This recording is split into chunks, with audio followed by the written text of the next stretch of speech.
Bom, já que o senhor falou o termo evasão, me veio aqui à cabeça pela sua fala. Existe, então, essa relação, né, entre essa acessibilidade digital e a evasão aqui no meio acadêmico, né? Sim, sim. Imagina, no meio digital, quando você tem um processo formativo, não é muito diferente do que nós temos na geografia física. Tá? Por quê? Porque você tem os prazos, você tem as atividades, você tem as aulas, né? Você tem as no caso aqui da geografia virtual, né? Você tem as webconferências, né? Na medida que você tem dificuldades de acesso e de manutenção do seu próprio processo de formação, você já não se sente mais parte do grupo. E o grupo vai avançando, você vai ficando para trás, né? E do curso, do processo formativo. E olha, é tão complicado isso, né, Luciano?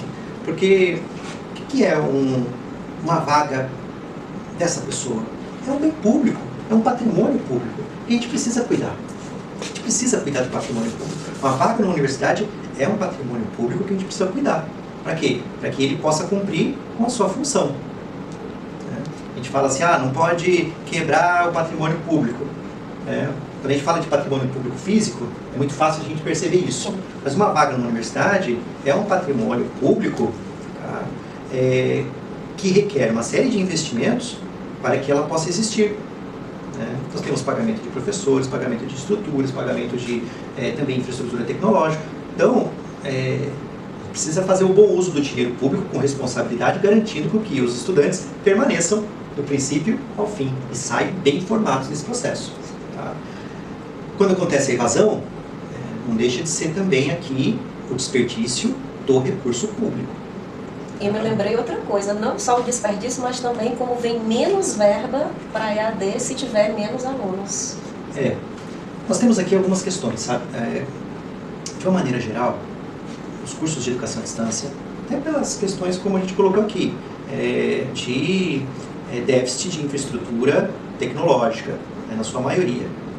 Na maioria dos casos é isso. Tá? Por quê? Porque os cursos eles são de qualidade. Na maioria dos casos, né? Uma outra exceção que nós temos, cursos, por exemplo, quando você chega lá no Exame Nacional de Desempenho dos Estudantes, no ENAD, tem algumas notas que... Mas isso são poucos os casos no setor público. Tá? No setor público é bem mais raro de acontecer. Mas, as nossas universidades, a qualidade que se tem, em geral, que se tem no presencial, tem também no EAD. Educação à distância, tá?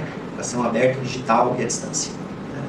Mesma qualidade, porque são os mesmos docentes, são as mesmas, os mesmos conteúdos que geralmente eles trabalham e que são resultados do processo, essa tríade ensino, pesquisa e extensão.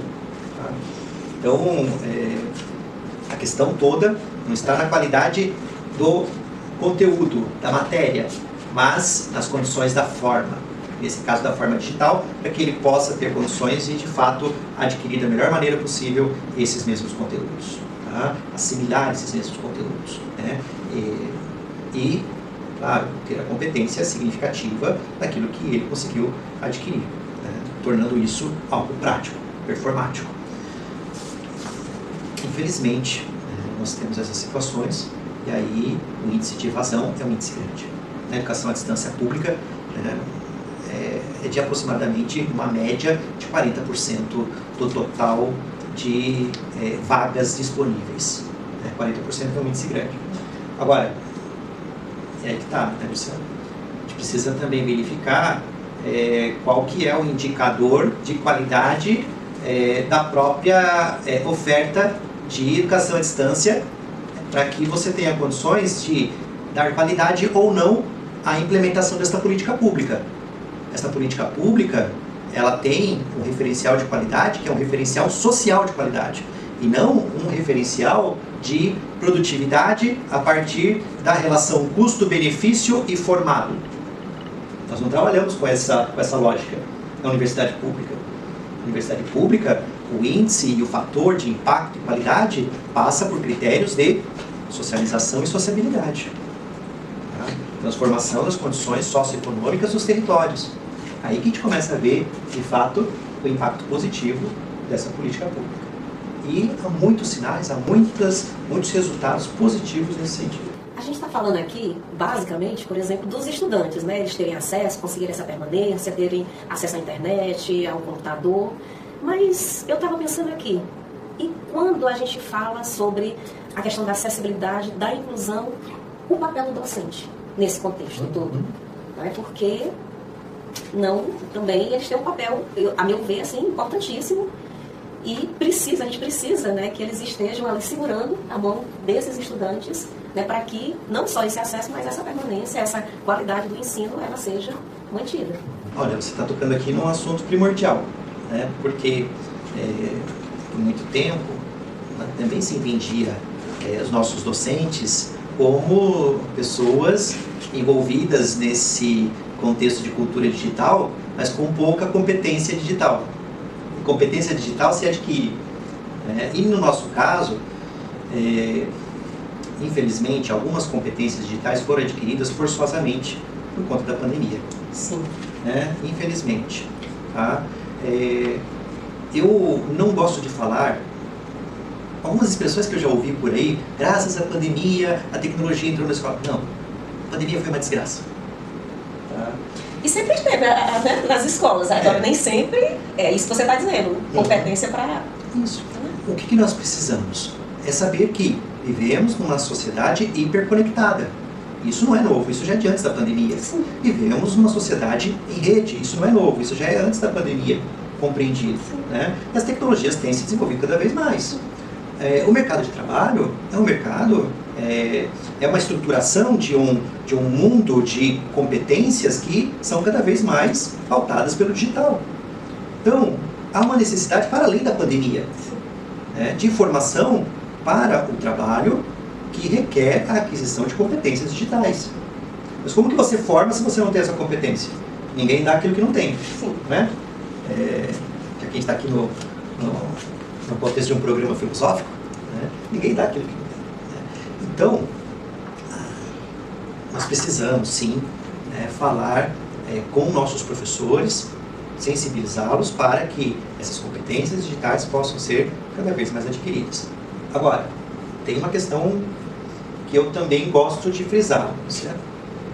Tem um monte de empresas de instrução e treinamento de professores para atender chamadas competências digitais docentes. Tá? Fazem treinamentos, como que você faz. Olha, se você fizer uma busca, né, lá no seu computador, na internet, você vai achar um monte de cursos, inclusive gratuitos. Sim. Tá? Sobre IA na educação, sobre aplicativos educacionais, sobre como que você dá uma aula com recursos tecnológicos. Agora, nós não podemos reduzir a competência digital apenas ao aspecto instrumental. Se a gente não pode fazer isso com o estudante, no processo de formação docente também não. E aí, a competência digital não é uma competência de um treinamento que vai ter uma validade por um tempo e depois com outro aplicativo já não vale mais. Agora é o 5.0, agora é o 6.0. Pera lá, a gente precisa ter um senso crítico. Eu estou falando aqui numa universidade, né? Então quer dizer, consciência crítica, fundamentação, né? E princípios orientadores dos processos e das ferramentas com um olhar crítico. Tá? Olha só, desde os anos aqui de 2018 para cá, a Unesco tem publicado alguns documentos muito interessantes. Um documento que eu chamo a atenção é de 2020, se não me engano, que é um documento da Unesco chamado Vamos Construir o Nosso Futuro Juntos. Se não nós a serviço das ferramentas digitais. Né? Quer dizer, nós vamos otimizá-las, vamos dominá-las e vamos ter sempre a seguinte compreensão. Qual que é o primeiro princípio da didática? Domínio do conteúdo. O segundo, domínio da forma. Esses elementos tecnológicos são domínios da forma. Vamos utilizá-los para quê? Para que o conteúdo possa ser o melhor ensinado e assimilado ao mesmo tempo. Então, existem alguns projetos, inclusive com apoio da Unesco, sobre categorias de competências digitais docentes, tá? E a partir dessas categorias, as caracterizações delas, o modo como os professores se encontram em diferentes níveis de competência, desde um nível mais elementar até um nível intermediário e um nível mais avançado de competências digitais, tá? Que agora se inclui com o uso de inteligência artificial. Então, nossos professores, desde a educação básica, desde a educação infantil, né? Nossos estudantes lá da educação infantil, as crianças, elas exigem competências digitais dos nossos professores, né? E nós podemos alfabetizar já as crianças com uma sensibilização digital crítica, até o ensino superior, até os programas. Hoje eu trabalho também com mobilidade virtual internacional. Quantas experiências de intercâmbio com outros países nós temos? Para quê? Para que você tenha, mediado por tecnologias, possibilidade de relações entre culturas e entre estruturas universitárias distintas. Isso gera uma riqueza para a formação muito grande, né? Algo que nós não tínhamos há um tempo atrás, né? Agora, eu digo ainda o seguinte, para fechar. Esse projeto de formação, justamente por ser crítico, por ser bem fundamentado, por ter no seu escopo um projeto de sociedade, ele precisa também ser defendido, do ponto de vista global. Tá? E aí eu convido as pessoas para que possam tomar conhecimento, ler os documentos a respeito do Pacto Digital Global. Tá? O Pacto Digital Global é um documento que foi publicado pela ONU, por meio do seu escritório de assuntos digitais, que tem uma preocupação grande também com a inclusão, especialmente daqueles países mais periféricos que têm dificuldades enormes para dar acesso à internet, às tecnologias, aos equipamentos e produzir uma educação digital. Enquanto nós estamos vendo aqui, com todos os limites, como implementar a inteligência artificial nos processos de ensino, tem alguns países, irmãos nossos, que ainda estão muito longe de vislumbrar a inteligência artificial nos seus processos de formação. Tá? E, para fechar, regulamentação. Precisamos sim de regulamentação. Ora, se nós precisamos de uma regulamentação para o assunto pessoas com deficiência, nós precisamos também de uma regulamentação inclusiva, democrática e de defesa da soberania, garantindo igualdade de condições de acesso e uso de recursos para o meio digital. Tá? Não podemos entender o meio digital como uma arena de conflito sem lei.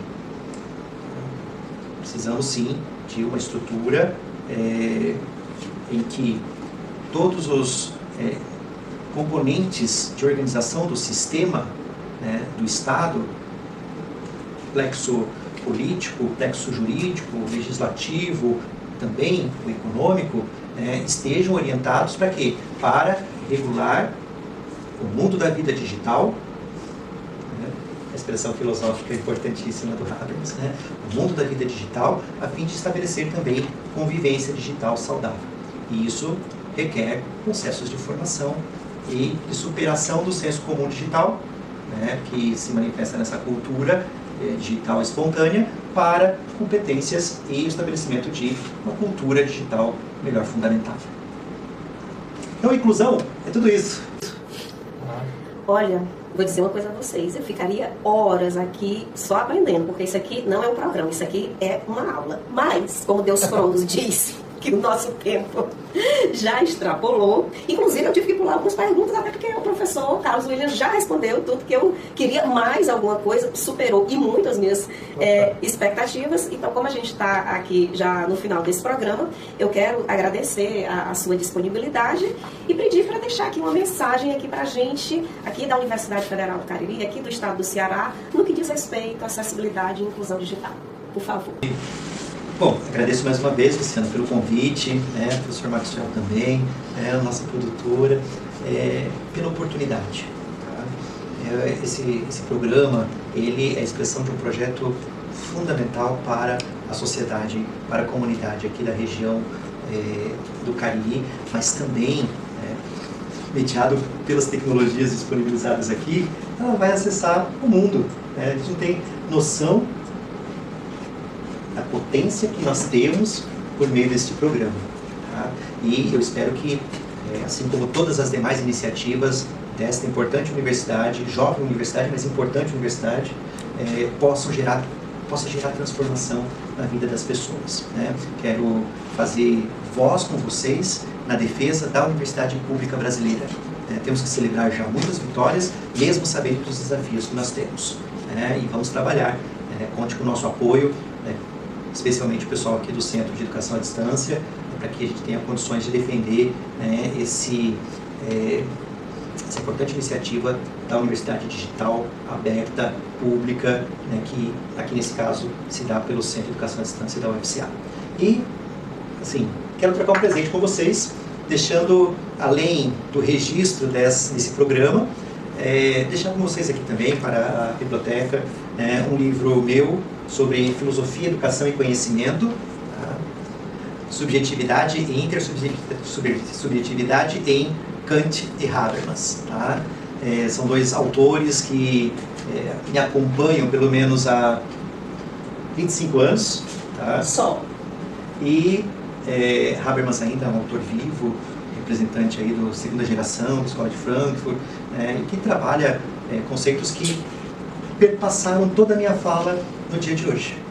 Quando a gente está falando de democracia, de reconhecimento dos sujeitos de fala, de atores políticos, tudo isso estava no pano de fundo da nossa fala hoje. Fica aí uma recordação para todos vocês. Muito obrigado. Nós é que agradecemos. E agora, olha só, que a minha lista, que vocês já sabem, de livros, que é bem pequenininha, olha só, aumentou um pouco mais. E eu que gosto de Kant, não entendo muito, mas gosto, leio, Nietzsche também. Olha só o que eu tenho para ler nesse final de ano. Filosofia, Educação e Conhecimento, Carlos Williams, Jacques Moraes. Até mais.